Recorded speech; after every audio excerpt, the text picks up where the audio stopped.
Bonsoir à toutes et à tous et merci de nous suivre depuis le palais de Koulouba à Ouagadougou.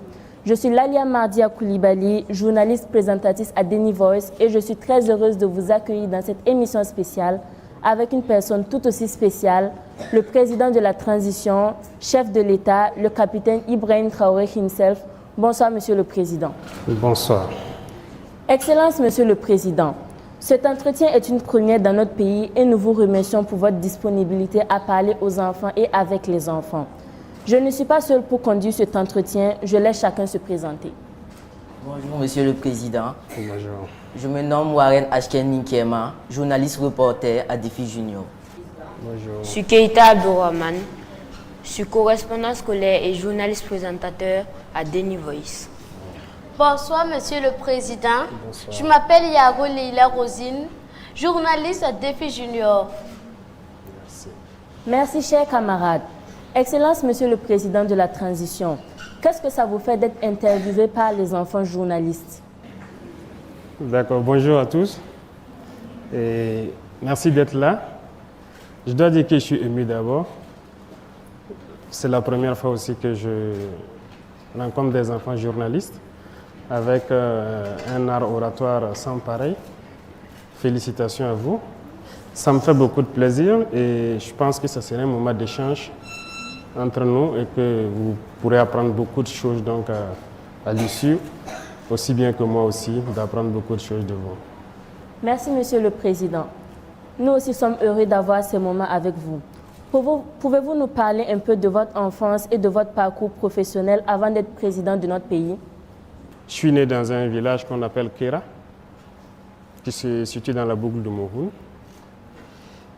où donc j'ai passé une partie de mon enfance, mais surtout une grande partie à Bondoupi, qui est à 15 km de Kera environ. Mon enfance, je n'ai pas grandi forcément dans une famille aisée. Et il y a beaucoup de choses qu'il faille comprendre en tant qu'enfant. Ce qu'il faut surtout retenir, et c'est l'occasion pour moi ici de remercier les parents. À votre âge, ce n'est pas évident, mais quand j'étais à votre place, ce que j'ai retenu plus de mon père, c'est à chaque fin du mois quand je le voyais avec son ardoise en train de calculer. Chaque fin du mois, il calcule et quand il a pris sa retraite, c'est chaque 3 mois, il calcule. Mais plus tard, quand j'ai grandi, j'ai compris qu'est-ce qu'il calculait. C'est difficile, lorsqu'il y a le salaire, et de réfléchir à comment nourrir les enfants, comment les scolariser, comment les soigner, comment les habiller. Voilà un peu les calculs qu'il faisait. Donc c'est pour vous dire que les parents, ils se soucient beaucoup de nous, ils se battent pour nous, et vous ne pouvez pas imaginer combien. Beaucoup d'entre vous, quand vous serez grands un jour, vous comprendrez. Nous, il a fallu qu'on grandisse et pouvoir rendre hommage à nos parents aujourd'hui. S'il y a aussi quelque chose que j'ai appris du papa, il y a une phrase qu'il nous disait chaque fois à la maison: exécution avant réclamation. Parce qu'il fut militaire aussi, avant de devenir plus tard infirmier. On l'obéissait et on faisait ce qu'il nous demandait de faire. Et même si on ne voulait pas le faire, il faut d'abord exécuter et plus tard, vous le faites comprendre. Il y a un certain nombre de valeurs que les parents nous ont inculquées. En ce qui concerne d'abord l'intégrité, l'honneur, la dignité, ce sont des choses qu'on a appris avec eux et qui nous ont forgés et qui nous ont permis peut-être d'être ce que nous sommes aujourd'hui. Comme je dis, les parents n'étaient pas forcément aisés, mais ce n'est pas pour autant qu'il faut aller mendier, ce n'est pas pour autant qu'il fallait pleurnicher ou aller mentir ou voler. C'était interdit, strictement interdit. Donc il y a un certain nombre de valeurs, malgré donc, que vous n'êtes pas forcément aisé, mais vous devez incarner. La solidarité, par exemple, on nous apprenait toujours à partager avec les autres. Et je pense qu'il y a eu des moments où peut-être qu'on n'était pas en bonne phase, on était enfant, on ne comprenait pas. Pourquoi la maman, vous savez qu'au village, les enfants des autres peuvent venir passer 1 an, 2 ans avec vous pour étudier ou voilà. Ceux qui quittent les plus petits villages et reviennent en ville. Donc, quand elle nous donnait 2 gâteaux, peut-être qu'elle donnait 3 gâteaux à l'enfant de l'autre. Et nous, bon, en tant qu'enfants, ça nous faisait un peu jaloux. Pourquoi vous ne nous donnez pas peut-être la même chose? Pourquoi même prendre mieux soin de l'enfant de trucs que ses propres enfants? Elle nous disait toujours que vous comprendrez quand vous serez grand, le jour où vous ne serez pas peut-être à côté de nous. Étant grand, on comprend. Et on a appris à partager aussi avec les autres. C'est dans ça que nous avons été forgés. Et moi particulièrement, j'ai fait beaucoup de tâches ménagères, hein. C'est qu'on dirait peut-être les tâches des filles. J'aidais ma maman à laver ses assiettes, à vendre ses beignets et tout. Les gens se sont peut-être moqués de moi, les camarades à l'école. Mais c'était une manière pour moi de la soutenir. Parce que ce n'est pas facile de la voir se lever à 5 h du matin. Voilà, chaque jour, faire ses beignets pour aller à l'école. Moi, la récréation, j'étais le premier, je courais à rejoindre l'emplacement, je l'aidais à vendre ses beignets. Les camarades peuvent se moquer et tout, mais voilà, je l'aidais comme je pouvais. Donc c'est un peu ce qui a marqué la toute petite enfance. Je me suis retrouvé à 14 ans libre. Quand j'ai dit libre, je me suis retrouvé tout seul à Bobo, libre de faire ce que je veux. Mais on n'est pas enfant par l'âge, c'est dans la tête. Et à partir de ce moment, j'ai compris qu'il fallait prendre sa vie au sérieux.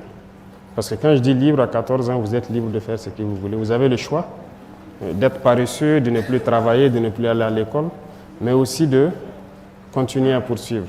Parce que depuis le primaire, on vous dira peut-être qu'on a toujours été premier de classe, mais ce n'est pas pour zéro parce que le papa, il ne s'amusait pas.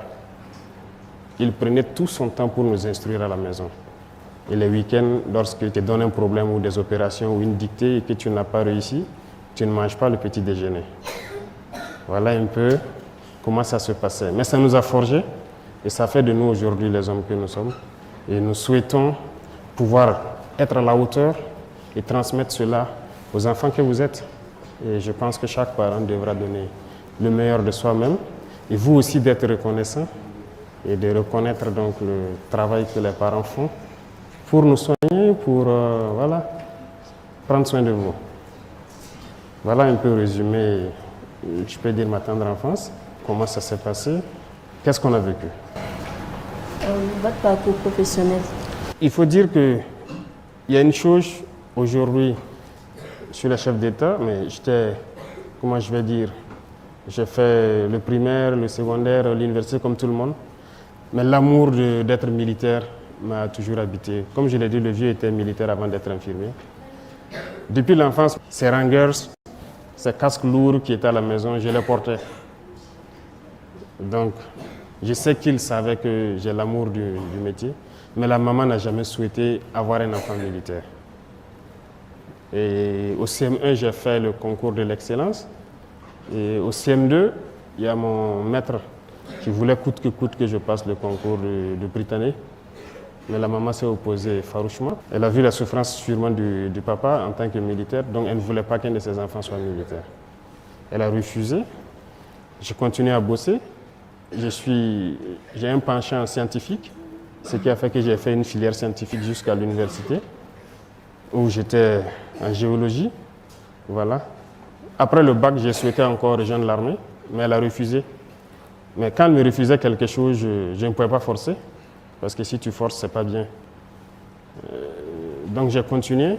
En année de maîtrise encore, à l'université, je l'ai encore demandé. Je l'ai dit, c'est l'armée que je veux. J'étais bien en géologie, je pouvais faire ce que je voulais. Voilà. Il y avait beaucoup de possibilités de bourse, parce que je n'étais pas quand même dernier de classe. Voilà. Mais c'est en année de maîtrise qu'elle m'a donné l'autorisation. Et j'ai fait le test de l'académie. Je suis allé faire ma formation et voilà, je suis devenu officier de l'armée.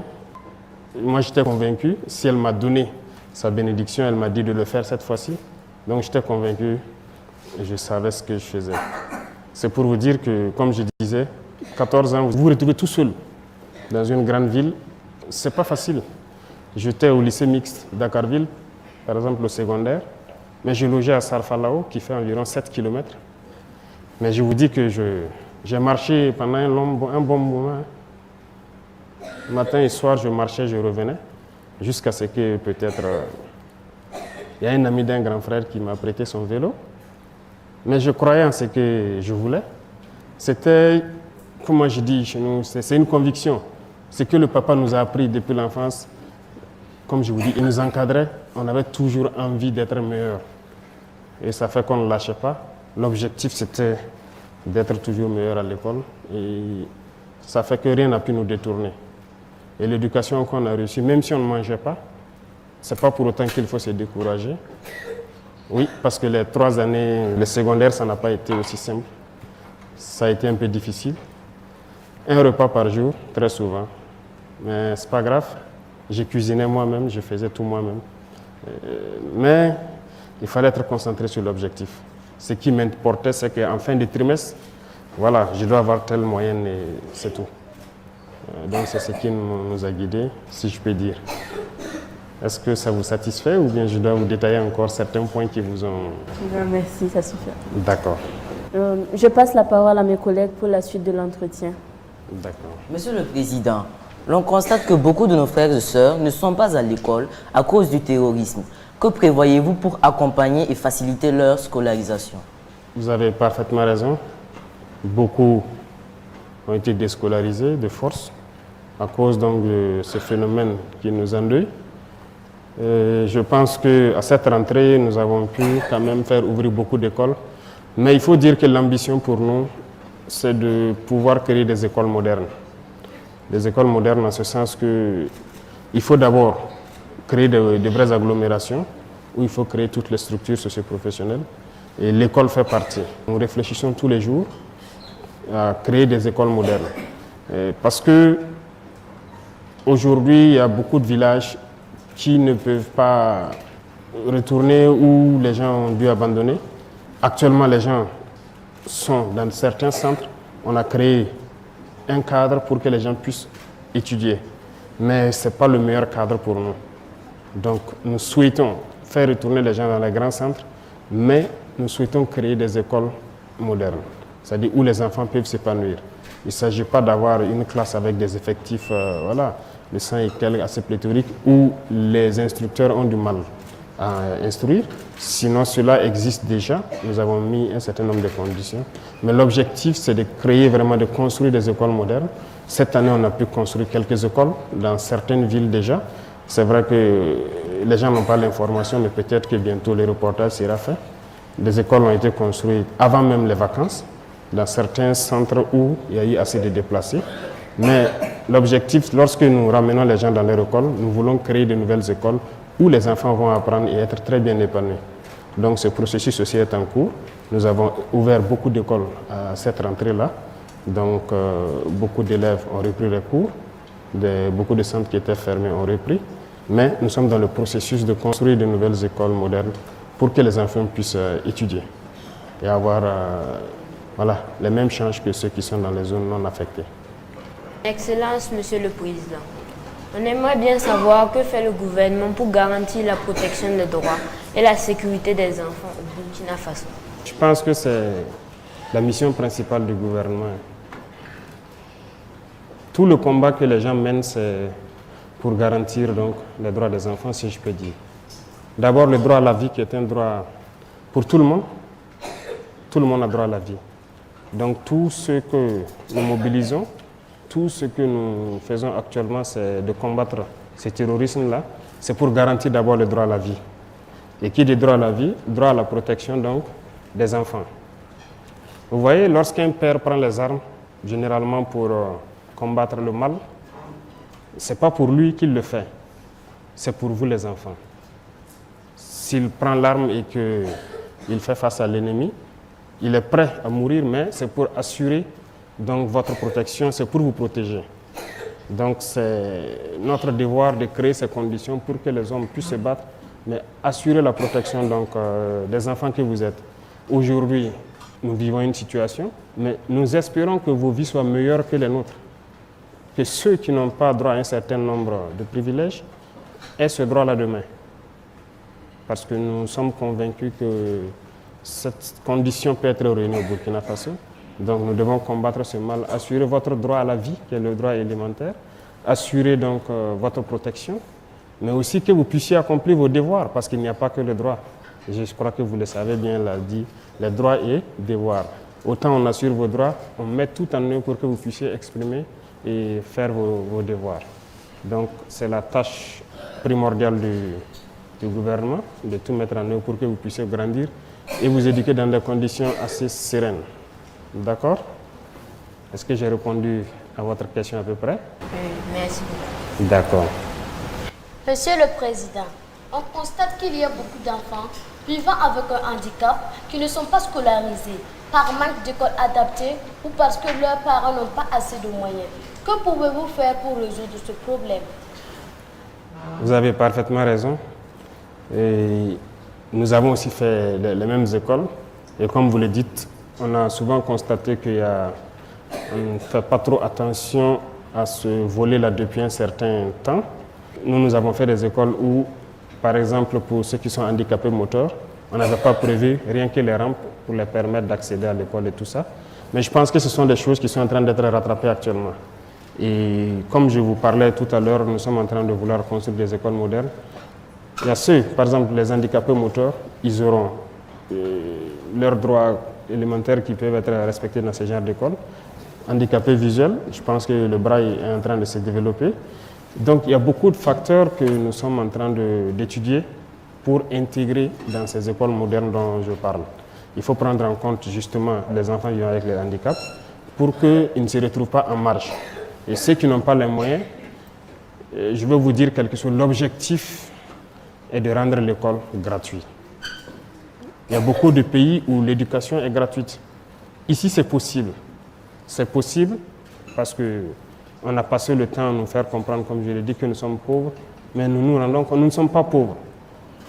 C'est la gouvernance le problème, et je pense que c'est ce pourquoi nous nous sommes révoltés, et nous sommes en train de tout mettre en œuvre pour créer les conditions pour que ces questions, vous ne puissiez pas les poser dans les années à venir et dire que les enfants en situation de handicap, s'ils n'ont pas les moyens, l'éducation doit être un droit, c'est un droit et ça doit être une réalité. Et ça doit être gratuit. Le rêve, c'est d'y arriver. Beaucoup de pays le font aujourd'hui. Pourquoi au Burkina Faso on ne pourrait pas le faire? Donc notre combat, c'est de pouvoir rendre l'éducation gratuite, donc il n'y aura pas question de moyens, et de mettre toutes les conditions pour que vous vivez avec un handicap ou pas, que vous puissiez donc bénéficier de l'éducation. Vous pouvez être rassuré sur ça. Je réponds un peu à la question. Merci, Monsieur le Président. Merci beaucoup à vous. À présent, je vous invite à regarder un micro-trottoir que nous avons réalisé. Les enfants partagent avec nous leurs rêves pour le Burkina Faso. Ils ont été interrogés par Faisal Soré et Nadi Traoré, journalistes à Deni Voice.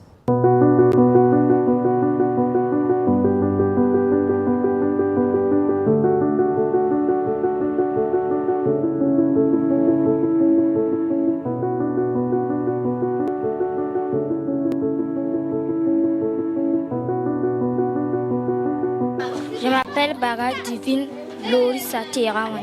Mon rêve pour le Burkina Faso, c'est que les gens respectent les grandes personnes et les autorités. Je m'appelle Wedroro Gladys. Mon rêve est d'être docteur parce que je veux soigner les gens qui sont malades. Je veux que le Burkina Faso soit en paix et personne ne soit malade au Burkina Faso. Je m'appelle Comporé Olivier. Mon rêve, c'est être député, travailler pour développer le pays. Je m'appelle Gwen Fatimata. En tant qu'enfant, je veux que tous les enfants aillent à l'école sans avoir peur, que tous les déplacés internes puissent retourner dans leur village, qu'il y a beaucoup de nourriture au Faso. Je me nomme Pedro Aboubakar Sidik. Je me rêve que pour que le Burkina Faso soit en paix et que je puisse aller à l'école pour devenir demain un infirmier et que le Burkina Faso se développe. Je m'appelle Soulama Djouma Dole Ole Afai. Ce que je veux pour le Burkina, je veux que la paix revienne au Faso, que chaque enfant ait une famille, que les filles ne soient pas forcées de se marier, que les enfants soient scolarisés. Je m'appelle Mouare Abdouraouf Ridouane. Dans le futur, je vois un Burkina meilleur. Je veux la santé au Burkina. La santé, le bonheur, la paix. Et plus de gars, je veux que tous les enfants du Burkina Faso aillent à l'école.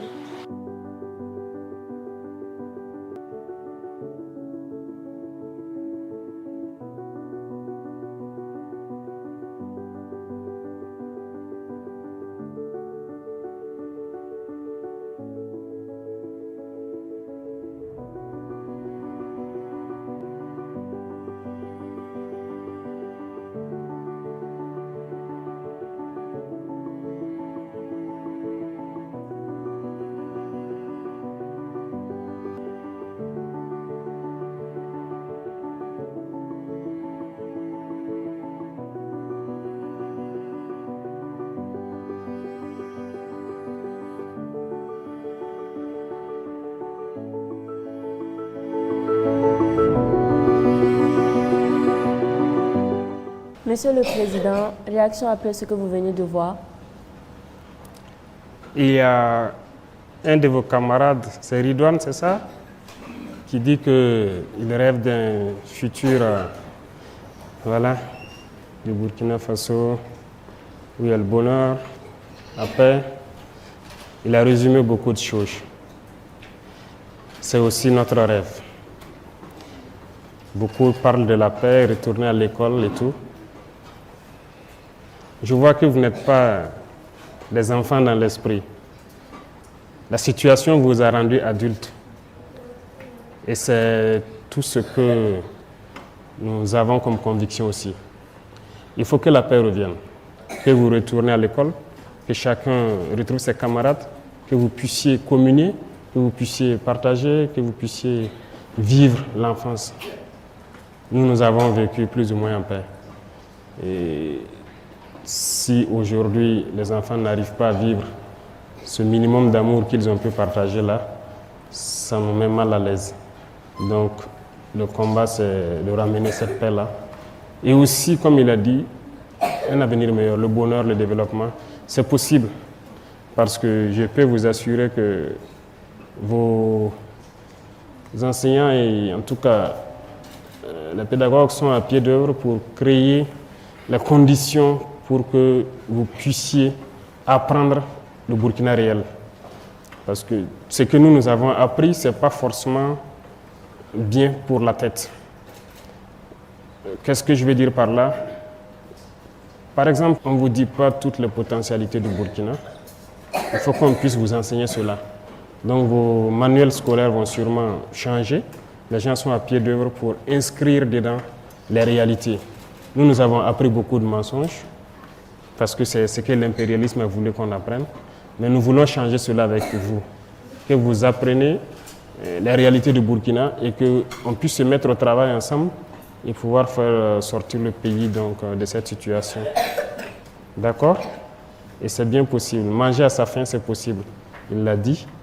Est-ce que beaucoup de gens aujourd'hui à l'école font, par exemple, le jardinage?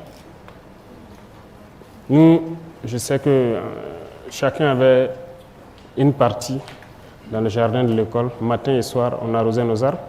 On faisait beaucoup de choses de façon pratique. Et c'est une manière d'apprendre l'agriculture tout petit. Et ça peut aider, contribuer à ce qu'on soit autosuffisant. Donc chaque enfant doit manger à sa faim. Un enfant ne doit pas avoir faim. Donc c'est le combat que nous menons. Je suis très ému et je suis très content que vous pensiez la même chose. D'accord? Nous sommes encouragés ainsi. Vous êtes un vrai leader, un exemple pour nous les enfants. Chaque jour, nous voyons à la télévision les combats que les FDS et les VDP mènent sur le terrain contre les terroristes. Quelle est la situation actuelle de la lutte contre les forces du mal? La situation actuelle, nous ne souhaitons même pas que vous voyez certaines choses, mais ce que je peux dire, ce n'est pas un plaisir de tuer, comme on le dit, ce n'est pas bien. Mais s'il y a des gens qui sont venus au Burkina et ont commencé à tuer des Burkinabés, on a le droit de se défendre, de les empêcher de tuer des Burkinabés. C'est ce que nous vivons. Donc, des individus ont été manipulés, sont venus s'en prendre aux Burkinabés et nous sommes en train de nous organiser pour les faire face. C'est vrai que la lutte a duré, beaucoup de gens ont souffert depuis ces années, mais actuellement, nous pouvons vous dire que nous sommes sur des rails assez solides parce que la première des choses, tout ce que vous voulez faire dans la vie, il faut s'organiser. Il ne faut pas aller en rang dispersé, comme on aime le dire. Même à l'école, voilà, dans vos jeux, on vous l'apprend, n'est-ce pas? Lorsque vous vous tenez la main pour être plus fort, ou lorsque chacun se met dos à dos pour pousser l'autre pour être plus fort, c'est ça. C'est une manière de vous apprendre à ne pas aller en rang dispersé et de s'organiser. Il s'agissait pour nous d'organiser l'armée d'abord. Donc c'est ce qui est en cours. Il faut organiser pour que les gens puissent aller au combat, des gens qui se connaissent. Lorsque vous ne vous connaissez pas, c'est compliqué. Donc cette phase est en cours et c'est très bien évolué. Deuxième chose, c'est l'équipement. Nous avons vécu beaucoup de situations sur le terrain. C'est comme j'ai dit, ce que nous avons vécu, nous ne souhaitons pas que demain, les autres vivent la même situation. Il fallait équiper les forces. Nous sommes sur cette question. Beaucoup de gens aujourd'hui sont très bien équipés. En tout cas, sur ce volet, on a fait un gros effort, justement avec le peuple qui a compris la mission. Vous savez que ce n'est pas de la magie qu'on a fait. Voilà, nous avons exposé la situation au peuple. Nous avons demandé à ce que les gens contribuent pour pouvoir équiper les forces, que ce soit en protection individuelle, en moyens roulants, les armes, les munitions. Aujourd'hui, l'équipement, ça va. Les gens arrivent à être déployés de façon convenable et la lutte avance. Et comme vous pouvez le constater, il y a beaucoup de zones où nous avançons, nous réinstallons la population au fur et à mesure et nous consolidons. Parce que lorsqu'on installe, il faut installer d'autres forces avec pour pouvoir les assurer un minimum de sécurité. Et nous avançons au fur et à mesure. Donc, a priori, nous pouvons vous dire que partout au Burkina, les opérations se mènent. Que ce soit à l'extrême, toutes les frontières, voilà, nous menons des opérations et nous installons les populations au fur et à mesure. Donc, vous pourrez le constater plus tard. Nous ne donnons pas généralement les noms de tous les villages réinstallés, mais à chaque jour, en tout cas, des villageois retournent sur leur terre et essaient de réorganiser la vie avec les FDS et les VDP qui concourent donc à assurer leur sécurité. Donc voilà un peu le point. Ça avance très bien et nous sommes en tout cas reconnaissants de tous ceux qui se battent actuellement. Et nous ferons tout pour leur donner tout le nécessaire pour y arriver. Lorsque nous ne pourrons pas, nous reviendrons vers le peuple et nous leur dirons nous avons besoin de ci, de ça et encore plus de sacrifices. D'accord? Mais la lutte avance très bien. Tous les jours, en tout cas, nous arrivons à faire des opérations, à avoir des victoires. Par rapport au terrorisme, l'on constate son excellence que des enfants sont contraints de quitter leur famille pour se retrouver seuls sans aide. Qu'est-ce qui est fait pour aider ces enfants en difficulté? Beaucoup de parents, beaucoup de vos grands frères et grandes sœurs ont décidé de faire face au mal. Beaucoup y laissent leur vie et des enfants se retrouvent orphelins. Et d'autres dans des conditions en tout cas pas reluisantes. Et il y a une loi sur les pipis qu'on a adoptée. Et je pense que l'objectif, c'est quoi? C'est que ces enfants dont les parents ont consenti le sacrifice suprême, ces enfants dont les parents ont été fauchés donc par ces forces du mal-là, qu'on puisse leur donner un avenir meilleur. Parce qu'on ne peut pas les laisser comme ça. Donc, c'est vrai, on a voté des lois, mais il faut mettre en pratique.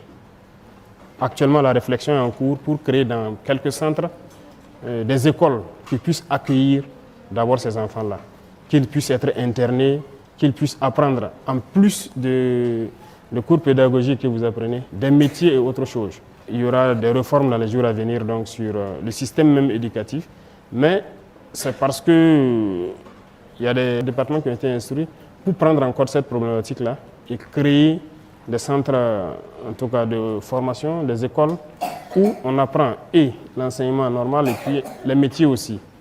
Donc, les enfants qui seront en situation défavorable ou ceux qui ont perdu les parents dans cette guerre devront pouvoir avoir un minimum de vie, un minimum de dignité pour pouvoir apprendre. Donc nous sommes dans ce processus et comme je dis, l'objectif à moyen ou long terme, c'est de rendre complètement l'éducation gratuite. Mais en plus de l'éducation, les pupilles de la nation, il faut aussi prendre soin d'eux parce qu'il n'y a plus quelqu'un pour les entretenir. Donc c'est un devoir pour la nation de prendre soin d'eux. Voilà pourquoi nous votons ces textes-là. Mais il s'agit de la mise en pratique maintenant qui est la phase importante pour nous, pour qu'à la rentrée prochaine, nous puissions voir au moins un échantillon. D'accord? On aimerait bien devenir des leaders comme vous. Que sera fait pour susciter le leadership des enfants burkinabés dans la sous-région, voire même en Afrique? Leadership. C'est vrai que si vous dites que je suis un leader, je suis content de l'apprendre et je pense que vous êtes tous des leaders potentiels. Comme je dis, vous savez, qu'est-ce que ça veut dire le Burkina Faso? C'est le pays des hommes intègres. C'est ça, non? Il y a beaucoup de pays dans le monde où c'est peut-être le nom d'une colline, d'une rivière ou d'un animal, ou en tout cas un symbole qui donne le nom au pays.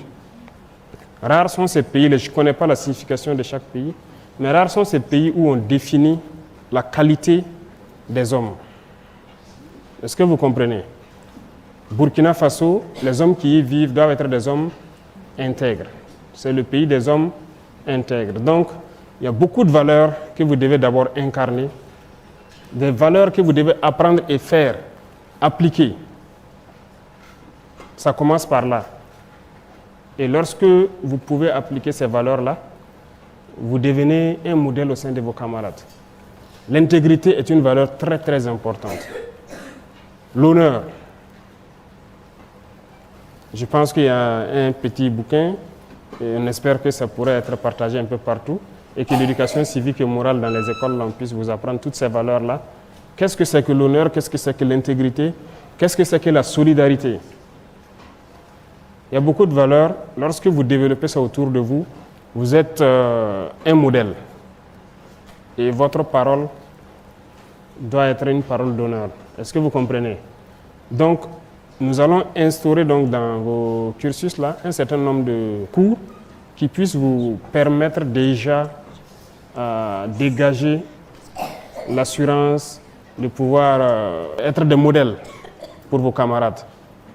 Et ça, c'est important. Après ces valeurs, il y a le travail, il y a l'exemplarité, il y a beaucoup de choses. Donc, moi, je ne peux pas citer quelles sont mes qualités, parce que j'ai des défauts aussi. Voilà, l'homme n'est pas parfait, mais il y a un certain nombre de qualités qu'il faut avoir pour peut-être être leader. Si vous n'êtes pas un exemple, les gens ne peuvent pas vous suivre. Et qui dit exemple, c'est le bon exemple, puisqu'il y a le mauvais exemple et il y a le bon exemple. Donc il y a des vices dans la vie, il faut s'en éloigner, forcément, et prendre le bon exemple. Quelqu'un qui ne respecte pas ses parents, tu ne peux pas dire à l'autre de respecter ses parents. Parce qu'il va te dire que toi-même, tu ne respectes pas tes parents. Vous comprenez? Si tu ne respectes pas ton grand frère, tu ne peux pas dire à l'autre de respecter son grand frère. Donc, il y a des choses que vous devez pouvoir faire et ça va amener les autres à vous respecter et à faire ce que vous allez les dire de faire. Et c'est là que lorsque vous parlez, on peut vous croire. Vous ne pouvez pas être un menteur et puis vouloir que les autres ne mentent pas. Donc il y a des valeurs que vous devez incarner forcément. Lorsque vous avez une parole, vous avez une parole. Il ne faut pas mentir, il ne faut pas voler, il ne faut pas tricher. On vous apprend tout ça à l'école, n'est-ce pas? Donc apprenez ça très bien parce que ce sont des valeurs très importantes qui doivent vous permettre d'être des leaders. Lorsque vous êtes un menteur, si vous parlez, même dans votre classe, quelqu'un va lever le doigt et dire que non, toi tu as menti hier, tu as dit ça, ce n'est pas vrai. On peut se tromper, mais il ne faut pas mentir chaque fois. Vous pouvez ne pas avoir la vérité sur un sujet, se tromper, dire quelque chose, mais aussi reconnaître à un moment donné qu'on s'est trompé. Ça fait partie aussi de la qualité d'un leader. Parce que lorsque vous dites quelque chose aujourd'hui, vous n'avez pas la vérité peut-être, mais demain, si vous vous rendez compte que ce n'était pas vrai ce que vous avez dit, il faut avoir le courage, l'honnêteté de reconnaître et de dire, bon, hier, moi, je vous avais dit ça, mais ce n'était pas vrai. Donc aujourd'hui, voilà ce qu'il y a, je m'en excuse. Donc le leader, c'est beaucoup de choses qu'il faut réunir, mais je pense qu'il y a de bons exemples dans la société et normalement les parents doivent être de bons exemples pour vous inculquer toutes ces valeurs-là. Et à l'école, les instituteurs le font, à la maison aussi, il faut le faire et il faut apprendre beaucoup. Et vous êtes tous des potentiels leaders, d'accord? Donc le leadership, on fera tout pour vous inculquer ces valeurs-là à l'école et vous permettre de pouvoir vous exprimer, vous affirmer. D'accord? Est-ce que je réponds un peu à votre question? Oui, merci beaucoup. D'accord. Monsieur le Président, nous imaginons que ce n'est pas facile de diriger un pays en crise. Qu'est-ce que nous, les enfants, nous pouvons faire pour vous aider à réussir votre mission? C'est pas facile. Même si ce n'était pas un pays en crise, ce n'est pas facile. Parce que diriger, c'est compliqué. Il faut pouvoir se mettre au-dessus de tout, écouter tout le monde, apprendre beaucoup de choses, vraiment avoir, comme on dit, la tête sur les épaules. Mais surtout un pays en crise, une crise qui perdure, c'est compliqué. Mais ce que moi je vais vous demander, vous les enfants, c'est de cultiver le patriotisme. C'est la meilleure chose que vous puissiez donc faire pour que nous ayons le courage de mener le combat. Et le patriotisme, c'est très important. Il faut aimer sa patrie. Et qui dit patrie, c'est vous-même d'abord. Il faut vous aimer entre vous, il faut être solidaire. Et je suppose qu'à la récréation, chacun partage son gâteau avec les enfants qui n'en ont pas. N'est-ce pas? Il faut aider les parents, il faut les soutenir, il faut les écouter. Il faut tout faire pour vous éloigner de certains vices, je peux dire, notamment la drogue. C'est des choses, peut-être pour les tout petits, ils ne savent pas ce que c'est, mais pour ceux qui ont un certain âge, on vous en parle déjà. Il faut tout faire pour éviter certains vices. Parce que vous êtes l'avenir de la nation. Vous êtes l'avenir de la patrie. Il n'y a pas de raison que vous tombez dans certains vices. Aujourd'hui, le milieu scolaire est malheureusement affecté, mais il faut s'en éloigner. Donc, il y a beaucoup de choses qu'il faut apprendre pour être de bons patriotes. Vous respectez déjà les couleurs, le drapeau c'est sacré, et lorsque vous chantez l'hymne national, j'espère que vos enseignants vous expliquent ce qu'il y a dedans. Les mots sont peut-être un peu lourds pour vous, mais on peut vous expliquer ça. C'est fort, l'hymne de la victoire. Donc, à partir de là, vous devez développer beaucoup de choses pour aimer votre prochain, pour être solidaire. Et lorsque vous aimez, vous, entre vous, vous êtes solidaires, lorsque nous menons ce combat, nous sommes sûrs que voilà, la génération qui vient est encore plus soudée que nous, et une génération patriotique. Et ça nous motive, ça nous encourage. Donc ça peut être ça votre contribution. Apprenez à être des patriotes, apprenez à être les enfants du Burkina. Et c'est ça le moteur qui nous amène donc à combattre et à faire tout le nécessaire pour que vous ayez un avenir radieux. D'accord? Donc je peux résumer votre contribution à ça. Soyez des enfants patriotiques, soyez solidaires, aimez-vous. Voilà, la paix c'est au sein de vous d'abord. Et votre génération ne connaîtra pas ce que nous avons connu. Merci, Monsieur le Président. Merci beaucoup. Excellence, Monsieur le Président, nous allons passer la parole au public pour leurs questions. Mais avant, je vous invite à regarder une vidéo où des enfants qui ne sont pas avec nous sur le plateau vous adressent le message de leur cœur. Regardons.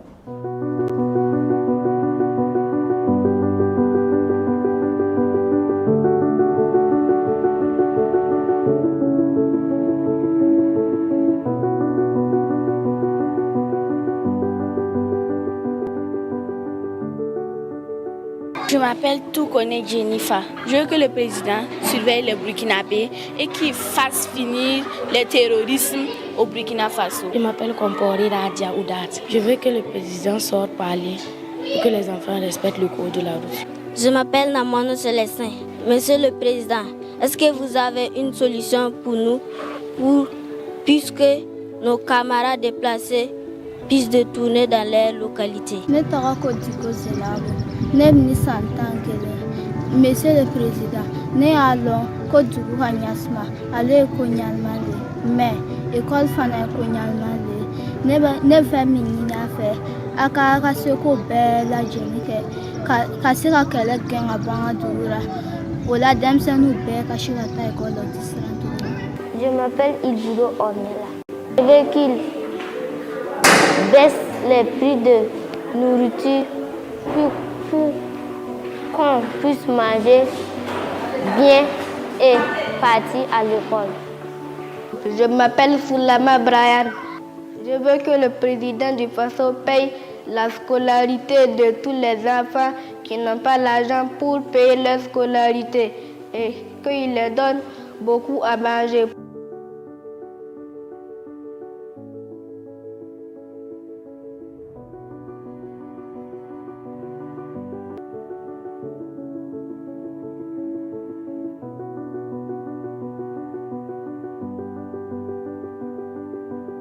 Je m'appelle Toné Chérifatou. En face du président Ibrahim Traoré, je lui dirai merci d'avoir aidé, de nous avoir donné la joie. Je m'appelle Tienou Amen Emmanuel. Je suis né à Tansila. J'ai commencé à étudier à Tansila. À cause de l'insécurité, les écoles étaient fermées. J'étais obligée de venir chez ma grande sœur à Tchériba pour étudier. Là-bas, j'ai trouvé mon CP. Aujourd'hui, je suis à Ouara, en train de faire 6e. Je vous demande, Monsieur le Président, quand est-ce que je peux retourner chez moi?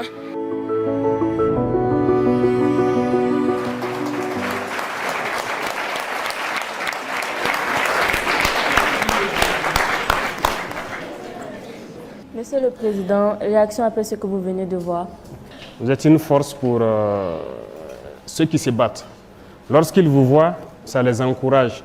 Lorsqu'ils vous voient les encourager et que vous connaissez la portée de ce que c'est que la paix, ça les encourage. Il a dit de payer la scolarité. L'objectif, c'est que tous les enfants puissent étudier de façon gratuite au Burkina Faso. Et c'est possible. On peut vous assurer que c'est possible. C'est comme je vous disais. Nous, par exemple, lorsqu'on étudiait, on nous a caché beaucoup de choses, on nous a beaucoup menti. Mais c'est parce que ceux qui nous ont colonisés ont toujours eu cet esprit malin d'avoir peut-être des gens qui dirigent pour eux leurs intérêts, mais pas pour nos intérêts. Donc lorsque nous faisons des projections, c'est possible. C'est possible qu'au Burkina, l'éducation soit gratuite. Et ça le sera. Donc il n'y aura pas question de s'inquiéter normalement dans très peu de temps, dans les années à venir, à aller à l'école, à payer sa scolarité et tout, ça devrait aller. Et pour manger à sa faim, comme il le dit, actuellement, si vous suivez bien, notre combat, c'est l'autosuffisance alimentaire aussi. Parce que ce matin, par exemple, lorsque vous avez pris votre petit déjeuner, c'est des croissants que vous avez pris? Ou c'est du pain? Qu'est-ce que vous avez mangé? Des gâteaux? C'est fait à base de farine de blé, c'est ça? Est-ce que vous savez que le blé, ce n'est pas produit ici? Nous, on nous a dit à l'école que le blé, c'est en Amérique, c'est en Europe. Voilà. Voilà le cours qu'on a appris. Vous avez bu du lait, c'est ça? Vous n'avez pas bu du lait? Souvent, vous buvez du lait à la maison. Et c'est quel lait vous buvez? Ah, Nido. Ça vient d'où? D'accord, c'est pour vous dire que l'autosuffisance alimentaire, c'est un combat. Dès les premiers jours, je l'ai dit dans mon intervention, il faut que chaque enfant de ce pays puisse manger à sa faim, dormir tranquillement, se lever le matin, aller à l'école, s'amuser avec ses camarades et revenir tranquillement à la maison, s'amuser avec ses camarades du quartier et dormir en paix. Notre combat, c'est ça. Lorsque cette condition sera réunie, nous, on aurait réussi notre mission. Et il faut qu'on y arrive.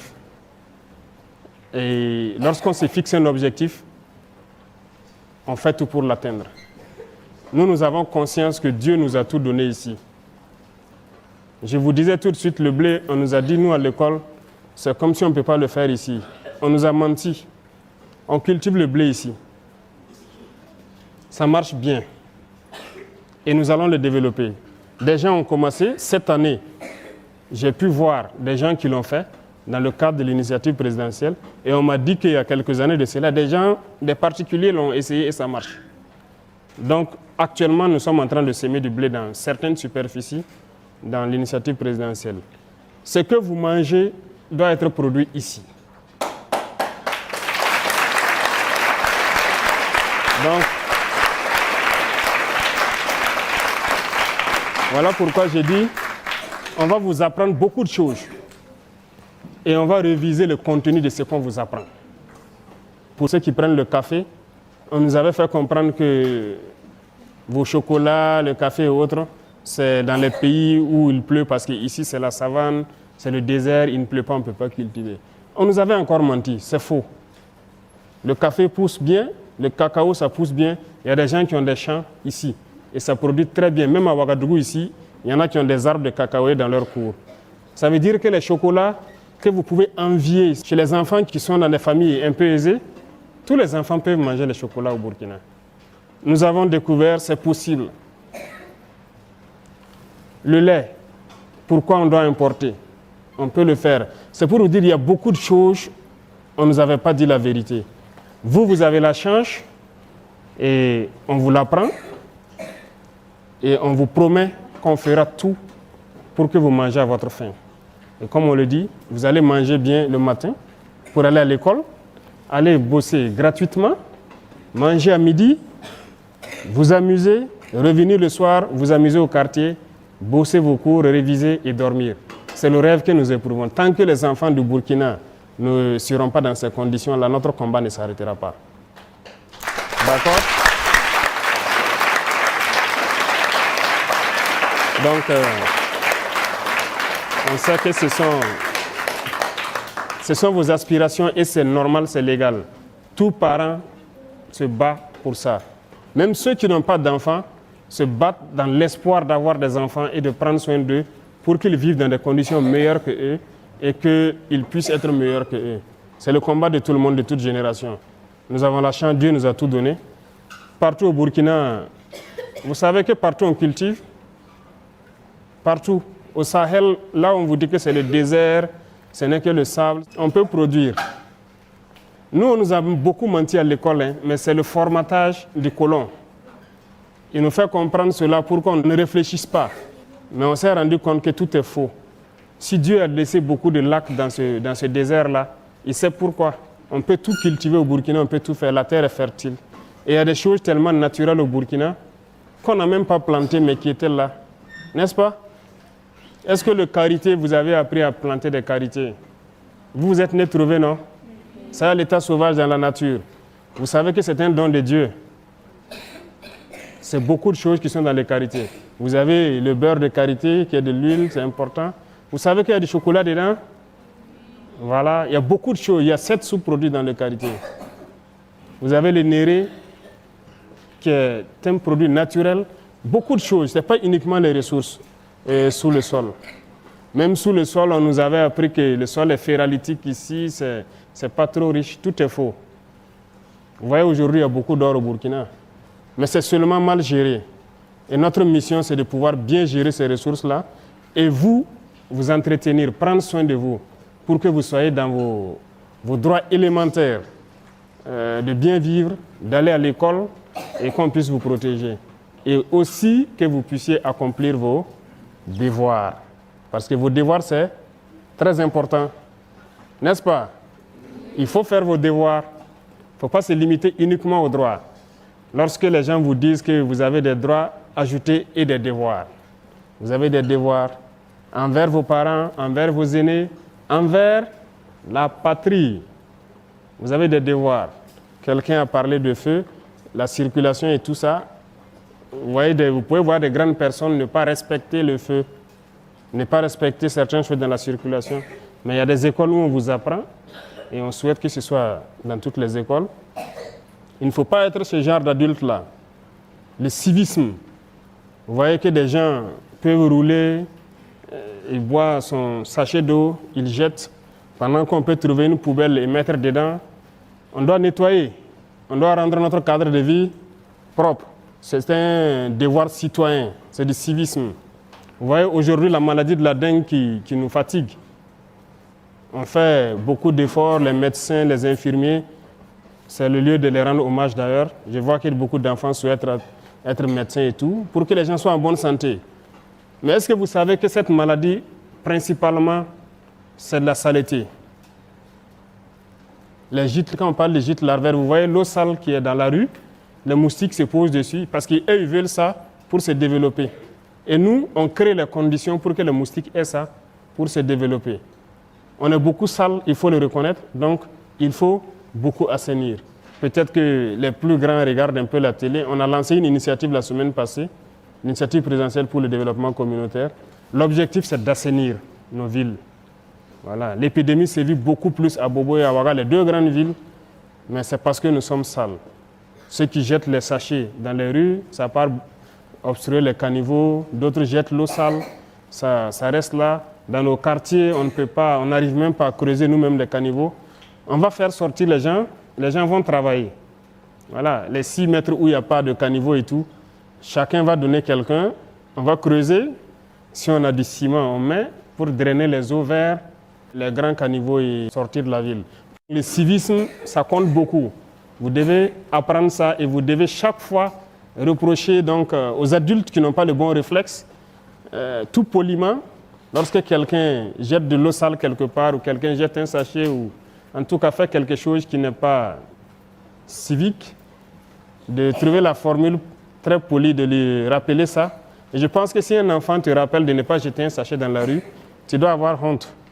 Et tu vas aller ramasser et chercher une poubelle pour mettre. D'accord? Donc je compte sur vous pour le faire très poliment.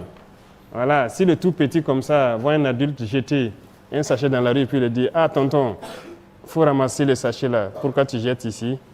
Il doit avoir honte et puis ramasser. S'il ne le fait pas, vous le faites. D'accord? Donc, cultiver ce comportement civique-là, c'est très important. OK? Voilà. D'autres questions? Le micro-trottoir a été réalisé par Latifatou Dianda et Jérémy Gugma de Deni Voice. Je passe la parole au public pour prendre 5 interventions. Bonjour, Monsieur le Président. Je réponds au nom de Conservo Imelda Askit, en classe de 4e à l'établissement Gabriel Tabourin. Monsieur le Président, qu'est-ce que les enfants doivent faire pour ne pas dévier de la loi et ne pas rejoindre les groupes terroristes? Bonjour, Monsieur le Président. Je m'appelle Traoré Nandi Ketia Pegwende. Je fais la classe de CE2C et j'ai 8 ans. Comment nous, les enfants, pouvons contribuer à la paix? Bonjour, Monsieur le Président. Je réponds au nom de Yira Akimianik. Je suis âgé de 11 ans. Je suis en classe de 6e C au lycée de l'Alliance chrétienne de Cambouin-Saint. Monsieur le Président, il y a beaucoup d'enfants malades dans les hôpitaux dont les parents n'ont pas les moyens pour assurer leurs soins de santé. Qu'est-ce qui est fait pour les aider? Bonjour, Monsieur le Président.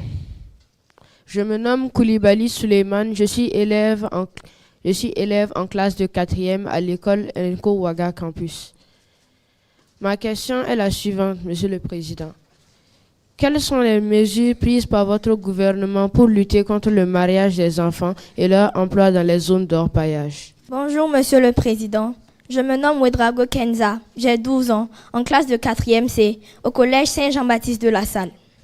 Monsieur le Président, aujourd'hui c'est un honneur pour moi de pouvoir réaliser mon rêve, qui est de vous rencontrer, ainsi de pouvoir vous poser une question. Ma question est la suivante. Monsieur le Président, est-ce que les droits de l'enfant font partie des priorités de votre gouvernement? C'est bon? D'accord, merci beaucoup. Merci, chers camarades, pour les questions. Maintenant, nous allons écouter les réponses de son Excellence, Monsieur le Président de la Transition, chef de l'État. La première question, c'est qu'est-ce que les enfants doivent faire pour ne pas être en porte-à-faux avec la loi et rejoindre le groupe? Si vous apprenez bien ce que vos instructeurs vous disent en la matière, vous ne devez pas normalement enfreindre la loi. Et je vous ai parlé tout de suite de patriotisme, de civisme qui doit vous permettre de ne pas enfreindre la loi. Maintenant, quand il s'agit des groupes terroristes, il faut retenir quelque chose. C'est Dieu qui nous a créés. Donc, on n'a pas le droit d'ôter la vie à quelqu'un. Ça, c'est un paramètre très important. Et qu'est-ce que le terrorisme fait? C'est venir tuer, instaurer la peur et tout. Donc, c'est le mal. Et vous ne devez jamais avoir le mal en tête. Donc, vous devez tout faire pour ne pas faire du mal à votre prochain. Quand je dis du mal, il ne faut même pas parler à votre camarade de sorte qu'il ne soit pas heureux. Il faut être solidaire. Lorsque vos camarades n'ont pas quelque chose ou ont besoin de quelque chose, il faut les soutenir. Vous avez parlé des enfants qui n'ont plus de parents dû au terrorisme. Vous devez pouvoir partager tout ce que vous avez avec eux. N'est-ce pas? Vous devez pouvoir aider, même dans vos exercices, dans vos cours, ceux qui n'ont pas la capacité d'apprendre comme d'autres. Il y a des élèves très brillants, il y a des élèves moins brillants. Il y en a qui ne sont pas brillants parce qu'il a faim ou bien parce qu'il n'a pas ses parents à côté, parce qu'il a beaucoup de soucis. C'est votre rôle de pouvoir les aider, à les rendre heureux, à les faire rire. Lorsque vous êtes en train de jouer, vous devez pouvoir les faire entrer dedans, les permettre d'oublier un peu ce qu'ils ont vécu. Donc, c'est votre contribution comme ça. Lorsqu'il y a des enfants déplacés internes ou des enfants qui n'ont plus de parents, vous devez tout faire pour qu'ils soient heureux. Partagez tout ce que vous avez avec eux, votre joie, votre bonheur, tout ce que vous avez comme matériel. Voilà. S'ils n'ont pas de stylo, ils n'ont pas quoi, c'est à vous de... Ceux qui peuvent les en trouver, voilà, il faut trouver ça pour eux. Ceux aussi qui ont la chance d'avoir des parents qui sont un peu aisés, il faut chaque fois les bousculer pour aider vos camarades enfants qui n'en ont pas. D'accord? Voilà, c'est votre contribution comme ça. Et en apprenant donc tout ce que vos instructeurs vont vous apprendre dans le civisme, je pense que vous allez contribuer à empêcher de sorte que les enfants ne puissent pas se retrouver au maître de ces gens-là. D'accord? Et surtout, aimer votre patrie. Tout ce que j'ai cité, c'est aimer votre patrie. S'il n'y a pas de Burkina, vous allez aller où? On ne sait pas? Nous aimons être au Burkina, n'est-ce pas? Vous l'avez chanté tout à l'heure. J'avais la chair de poule quand vous chantiez. Il faut aimer votre pays. Il faut aimer votre pays, aimer votre prochain. Être solidaire. C'est une très, très, très importante vertu que vous devez avoir, surtout vous les enfants. Vous devez cultiver ça. Être très solidaire, c'est très important, surtout dans ces moments où il y a des enfants déplacés et qu'il y a des enfants qui ont perdu leurs parents. OK? Voilà, donc je compte sur vous pour inculquer ces valeurs-là et pouvoir les cultiver autour de vous. Pour ce qui constitue votre contribution à la paix, ça rejoint un peu tout ce que je dis.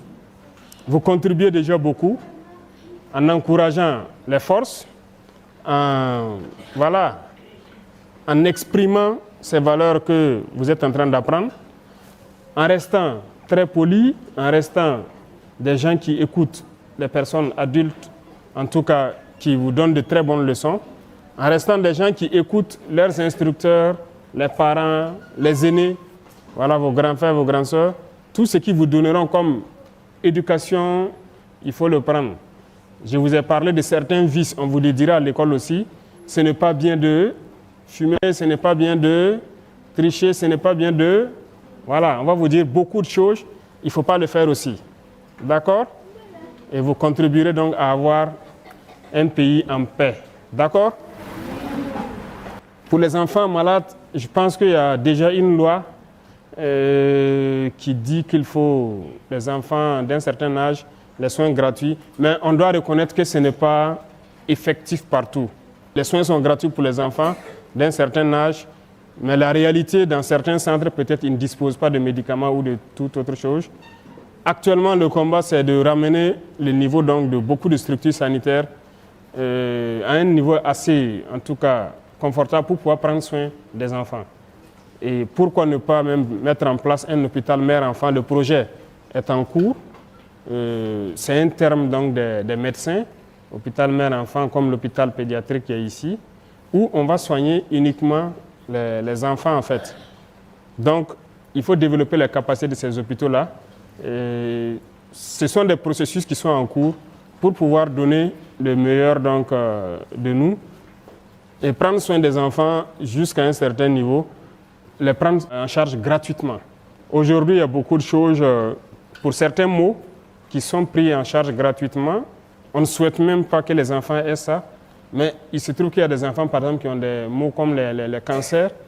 Et on a réveillé notre hôpital qui soigne ça. Et c'est gratuit pour les enfants de 0 jusqu'à 15 ans, je crois. Donc il y a un certain nombre de pathologies aussi où la prise en charge est gratuite.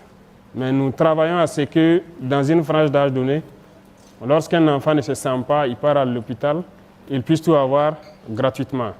Mais c'est un travail qui va demander, voilà, on ne peut pas le dire qu'on le fera demain, mais les capacités vont augmenter au fur et à mesure. Nous connaissons la réalité de nos infirmeries, de nos hôpitaux, et on fait l'effort de pouvoir accroître leurs capacités et créer des centres un peu plus modernes pour prendre soin de vous. OK?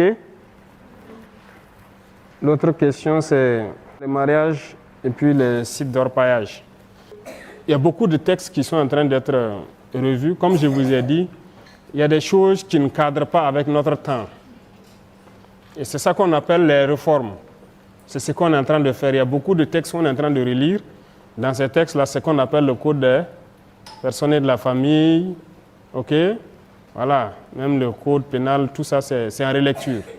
Et je pense qu'on va revoir la question du mariage précoce. Il y a déjà des textes qui existent, mais l'application peine souvent. Et il faut reconnaître que dans certains villages, ça continue, le mariage des enfants. Mais il faut mettre en œuvre pour qu'il y ait toutes les structures au plus près des populations pour empêcher cela. Et au fur et à mesure, comme je le disais, de la reconquête, lorsqu'on installe des villages, on fait tout pour qu'on les accompagne avec toutes les structures possibles et appliquer les sanctions qu'il faut lorsque les gens s'entêtent à le faire. On vous a dit ça, non? Lorsqu'il y a des règles dans la société et que vous ne respectez pas, il y a des sanctions qui vont avec. N'est-ce pas? Voilà, donc si des adultes forcent pour marier les enfants, il y a des sanctions qui sont prévues. Et on est en train de relire les textes, peut-être pour aggraver les sanctions, pour que personne n'ose le faire.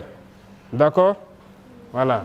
Vous devez vivre votre enfance et au moment venu, avoir le choix. Donc, c'est un combat, c'est une lutte. On est là-dessus. Concernant les sites d'orpaillage, c'est vrai, c'est une réalité, on observe dans les images.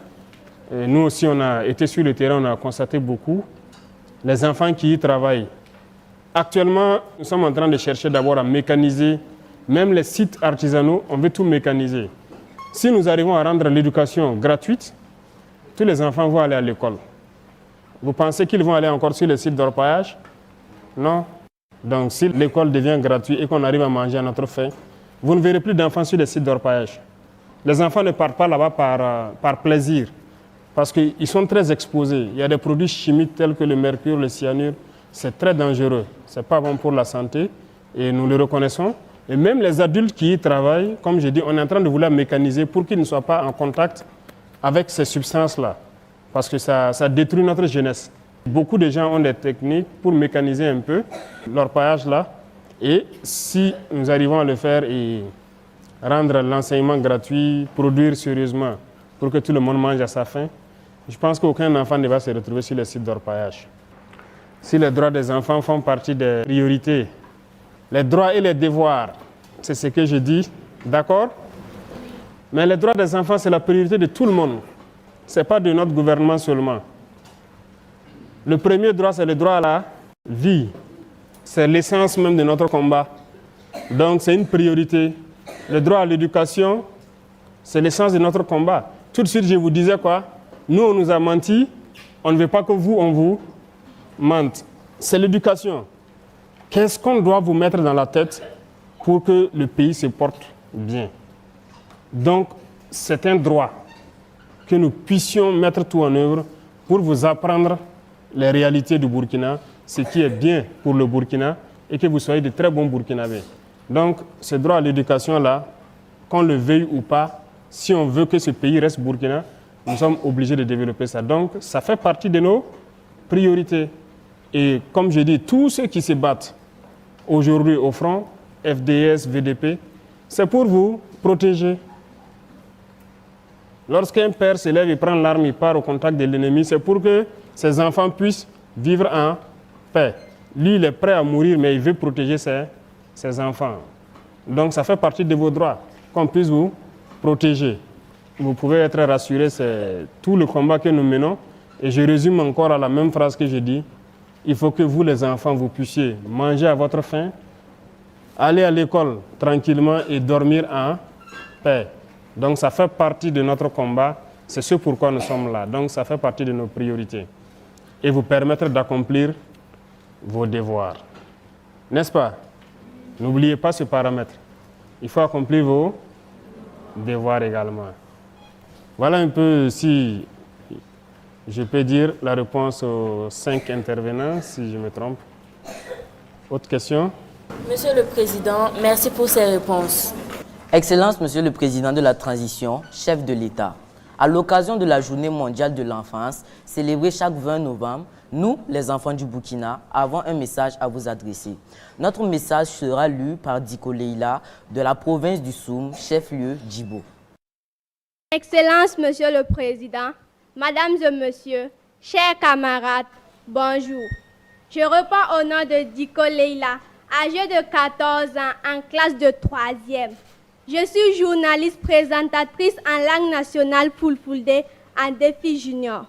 Monsieur le Président, nous aimerions vous demander de tout faire pour que tous les enfants du Burkina Faso aillent à l'école pour apprendre à lire, écrire, compter, pour développer leurs connaissances et comprendre les événements du passé, du présent et du futur.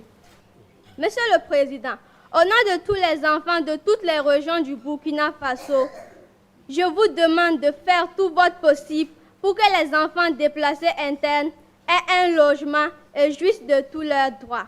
La place de l'enfant n'est pas dans la rue. Monsieur le Président, nous aimerions que les filles aillent à l'école pour construire un Faso meilleur au lieu de servir aux travaux domestiques parfois violents. Monsieur le Président, nous, en tant qu'enfants, voulons la paix et la sécurité au pays, afin que nous puissions jouir pleinement de tous nos droits restreints à cause de la crise sécuritaire. Monsieur le Président, nous, vos enfants, vous demandons d'aider tous les enfants dans les situations difficiles pour leur bien-être, pour l'évolution du pays. Je vous remercie.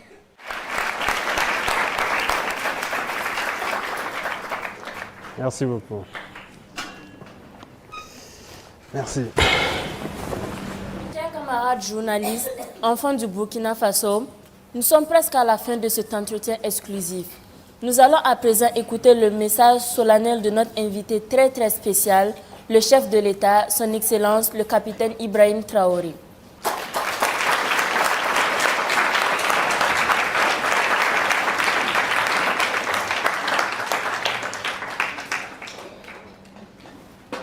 D'accord, merci beaucoup.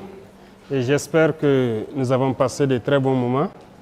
J'avoue que je suis très surpris.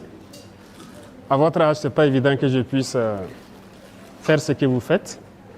Mais c'est ce que nous souhaitons. Tout le combat, c'est que vous soyez meilleurs que nous. Et cultivez en vous le patriotisme, cultivez en vous le civisme, écoutez donc vos enseignants, les parents, les aînés, et apprenez les bonnes manières. Retenez quelque chose, il n'y a qu'un seul Burkina. Et comme je vous dis, le Burkinabé se définit par l'homme intègre. Et qui dit homme intègre, c'est plusieurs valeurs qu'on vous apprend. Apprenez à vivre, à exprimer ces valeurs-là. Soyez solidaires avec vos camarades qui ont de la peine à peut-être avoir la joie, qui ont de la peine à pouvoir se nourrir. Soyez très solidaires. C'est à travers la solidarité que vous allez nous aider à construire une paix dans cette génération qui monte. Et à nous encourager, nous qui nous battons, pour nous donner encore plus, pour que vous puissiez avoir un avenir à Dieu.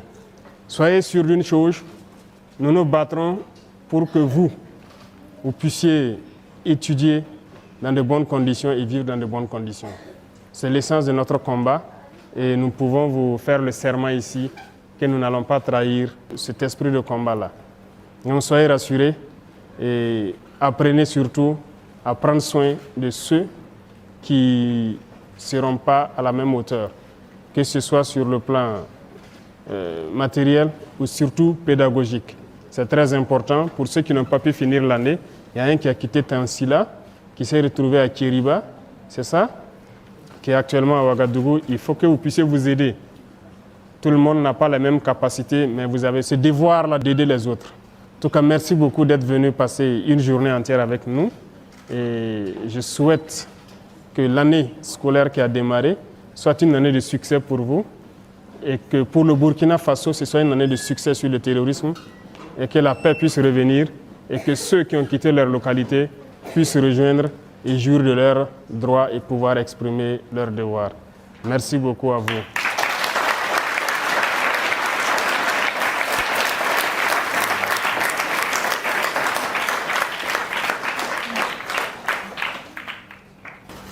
Merci, Monsieur le Président, pour cet honneur à notre endroit. Nous vous remercions de vous être prêtés à nos questions et vous souhaitons plein succès dans votre mission. Merci de nous montrer que les enfants qui constituent plus de la moitié de la population du Burkina sont aussi importants à vos yeux. C'est la fin de cet entretien. Merci à vous, chers camarades, de nous avoir suivis depuis le palais de Koulouba. Que la paix et la sécurité reviennent dans notre pays. Que Dieu bénisse le Burkina Faso, la patrie où la mort nous vaincront. Je vous remercie. Merci beaucoup. Mesdames et messieurs, vous venez de suivre le grand entretien avec son Excellence, Monsieur le Président de la Transition, chef de l'État. Voici venu le moment pour le chef de l'État de remettre symboliquement des cadeaux à 6 enfants. Il s'agit d'un recueil dédicacé et un sac à dos souvenir de cette rencontre historique. J'invite à recevoir les cadeaux Dembélé Yasmine.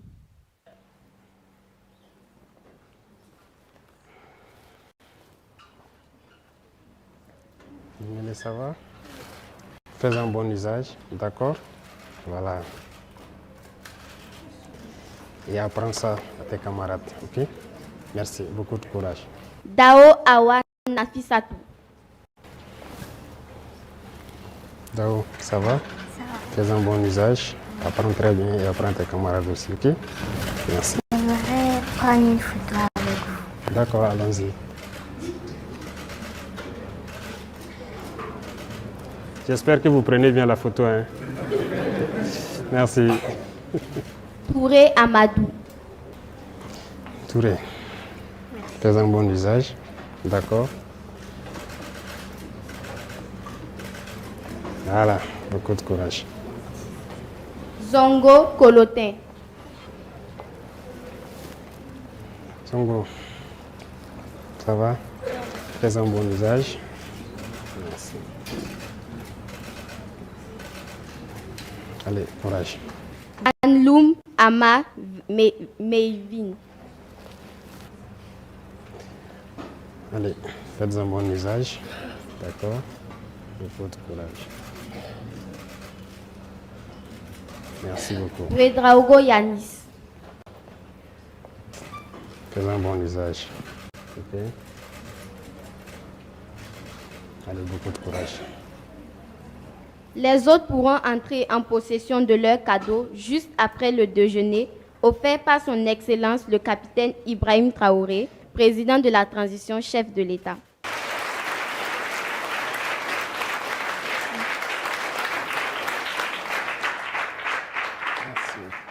J'invite à présent nos 4 journalistes à faire la photo avec le président de la transition, chef de l'État. Mesdames et messieurs, merci de vous tenir debout pour le retrait de son Excellence, le capitaine Ibrahim Traoré, président de la transition, chef de l'État. La suite du programme prévoit la photo au perron. Je vous remercie.